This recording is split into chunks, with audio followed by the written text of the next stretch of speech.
حضرت آدم علیہ السلام کے بیٹوں حابیل اور قابیل کی مکمل کہانی۔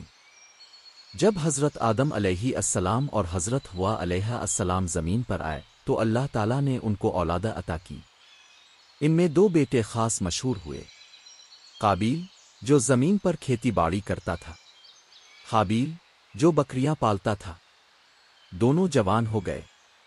ایک دن اللہ تعالیٰ نے ان دونوں کو آزمائش میں ڈالا کہ اپنے مال میں سے اللہ کی راہ میں قربانی دیں۔ حابیل نے اپنی سب سے اچھی صحت مند بکری قربان کی، اخلاص اور تقوی کے ساتھ۔ قابیل نے خراب سڑی ہوئی فصل پیش کی، بغیر نیت اور بغیر عزت کے۔ اللہ تعالیٰ نے حابیل کی قربانی قبول کی اور قابیل کی قربانی رد کر دی۔ قابیل کے دل میں آگ بھڑک اٹھی، حسد کی انا کی، غصے کی۔ اس نے حابیل سے کہا، میں تجھے ضرور قتل کر دوں گا۔ حابیل نے کہا، میں اللہ سے ڈرتا ہوں، اگر تو مجھے مارے گا میں تجھے ہرگز نہ ماروں گا۔ مگر قابیل کے اندر شیطان غالب آ چکا تھا۔ آخرکار ایک دن اس نے اپنے ہی بھائی کو مار ڈالا۔ یہ تھا زمین پر پہلا قتل اور پہلا گناہ جس میں خون بہا۔ جب حابیل مر گیا، قابیل پریشان ہو گیا، اب میں کیا کروں؟ بھائی کی لاش زمین پر پڑی ہے۔ اللہ تعالیٰ نے ایک کوا بھیجا جو آیا اور زمین کھودنے لگا، پھر ایک مردہ کوا کو دفنا دیا۔ قابیل یہ دیکھ کر شرمندہ ہوا اور کہا، کاش میں اس کوے جیسا ہوتا۔ پھر اس نے زمین کھودی اور حابیل کو دفنا دیا۔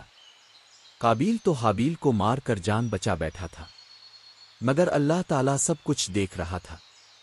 اللہ تعالیٰ نے قرآن میں فرمایا، جس نے ایک انسان کو ناحق قتل کیا گویا اس نے پوری انسانیت کو قتل کیا۔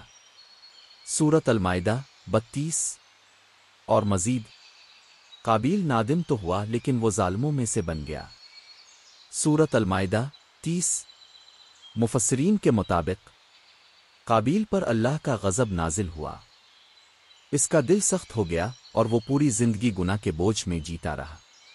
وہ پہلا انسان بنا جس نے قتل کا دروازہ کھولا، اور جو بھی قتل ہوتا ہے اس کا ایک گناہ قابیل کے حصے میں بھی جاتا ہے۔ وہ قیامت تک قتل ہونے والے ہر انسان کے قتل کا جزوی ذمہ دار ہے۔ کہانی کا سبق: ایک حسد انسان کو درندہ بنا دیتا ہے، یہاں تک کہ وہ بھائی کو بھی مار دیتا ہے۔ 2 اللہ کی عدالت سے کوئی بچ نہیں سکتا، وہ ہر عمل دیکھ رہا ہے۔ 3 قربانی میں نیت اہم ہے، چیز نہیں، اللہ دلوں کی صفائی دیکھتا ہے۔ 4 گناہ کا راستہ کھولنے والا ہمیشہ انجام پاتا ہے۔ 5 اللہ تعالیٰ نے تدفین کا طریقہ سکھایا، حتیٰ کہ جانور سے بھی انسان کو سبق ملا۔ اس طرح کی مزید ویڈیوز کے لیے ہمیں لائک کریں اور ہمارے چینل کو فالو